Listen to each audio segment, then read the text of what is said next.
تو اب آ جائیں چھٹا پوائنٹ، اور وہ یہ ہے کہ بریلویوں کے ہاں جب کوئی فوت ہوتا ہے تو کل شریف، تیجا شریف، 10واں 40واں سالانہ ختم، اور دیوبندیوں کے نزدیک جب کوئی فوت ہوتا ہے تو وہ کہتے ہیں کہ کل میت کے لیے دعا ہوگی۔ بریلویوں نے نام رکھے ہوئے ہیں کہ کل شریف 10واں 40واں سالانہ، تو دیوبندیوں نے نام رکھا ہے کہ میت کے لیے دعا ہوگی، اور اندر جو کچھ بھی ہوتا ہے وہ سب سیم ہوتا ہے، یعنی کہ صبح محافل میں قرآن خوانی، نعت خوان، خطیب بلایا جاتا ہے، تلاوت ہوتی ہے، پھر وہ تسبیحیں پڑھی جاتی ہیں، گٹھلیاں پڑھی جاتی ہیں، اور پھر یعنی کہ اس کے بعد پھلڑیاں پروگرام، بریانی پروگرام، جب کوئی امیر بندہ ہے تو وہ بکرا ٹال یعنی کہ کٹا ٹالے گا، تو یہ سارا کھان پین پروگرام اس میں ہوتا ہے، ٹھیک ہے۔ تو اب تو یعنی کہ لوگ جس طرح کے شادی بیاہ کے کارڈ چھپاتے ہیں نا، تو باقاعدہ 10ویں 40ویں کے بھی کارڈ چھپواتے ہیں، اور میرج ہالوں میں یعنی کہ یہ پروگرام کرتے ہیں۔ میرے خالو تھے، ان کی والدہ فوت ہوئی تو انہوں نے میرج ہال بک کروایا، اور جناب 2-3 گال میں کٹے کیتے تے اوتھے اتنا ماحول، اتنا شادی تے رش نہیں ہونا میرج ہال جنہ یعنی کہ اوتھے پروٹوکول انہوں نے کیتا۔ تو یعنی کہ اس طرح کے معاملات کو لے کر یہ لوگ چاہ رہے ہیں ان رسموں کو دین کا حصہ بنا رکھا ہے، ایسے ان کے اوپر یعنی کہ معاملات کو ان لوگوں نے بنا رکھا ہے، تو یہ کوئی دین میں یہ چیزیں ثابت نہیں ہیں۔ ہاں اگر ثابت ہوتی تو آپ جتنے بھی یعنی کہ جدید طریقے ہیں آپ اس کو اپنا سکتے ہیں۔ مثلا اگر کسی کو کا کوئی فوت ہو جاتا ہے تو وہ فیس بک کے اوپر لکھ کر لگا دے کہ میرا فلاں شخص فوت ہو گیا، تو فوراً لوگوں کو پتہ چل جائے گا۔ پہلے زمانوں میں تو کیا ہوتا تھا، وہ اتنی دیر سے پتہ چلتا تھا،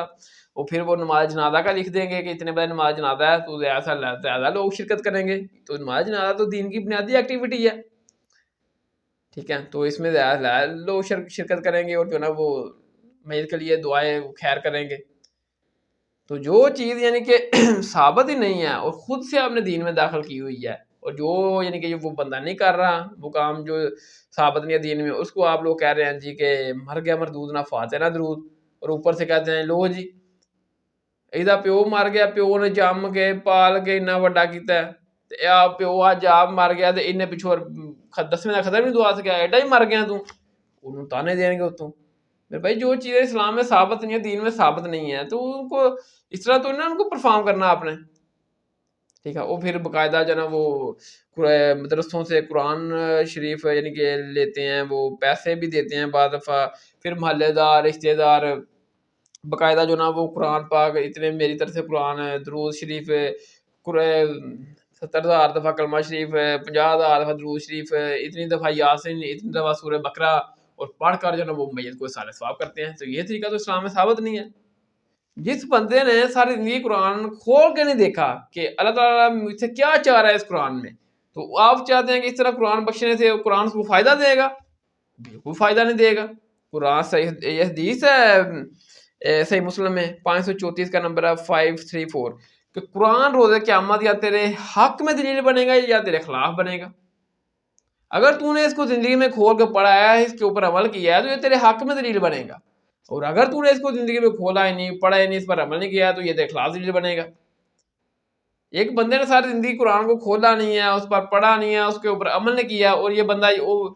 مگر والے جو کہتے ہیں یہ سمجھیں کہ ہم بس قرآن پڑھ کر اس کو بخش دیں گے، کیا قرآن اس کے لیے فائدہ مند سا ہو جائے گا؟ نہیں۔ سورۃ الفرقان میں ہے نا کہ نبی علیہ السلام روز قیامت ایسے بندے کے لیے اللہ تعالیٰ کے حضور شکایت کریں گے اور کہیں گے کہ یا رب میری قوم اس قرآن کو بالکل چھوڑ بیٹھی تھی، یعنی کہ میری قوم نے اس قرآن کو بالکل چھوڑ دیا تھا، قرآن کو پڑھتے ہی نہیں تھے، اس پر عمل نہیں کرتے تھے، بالکل چھوڑ بیٹھے تھے۔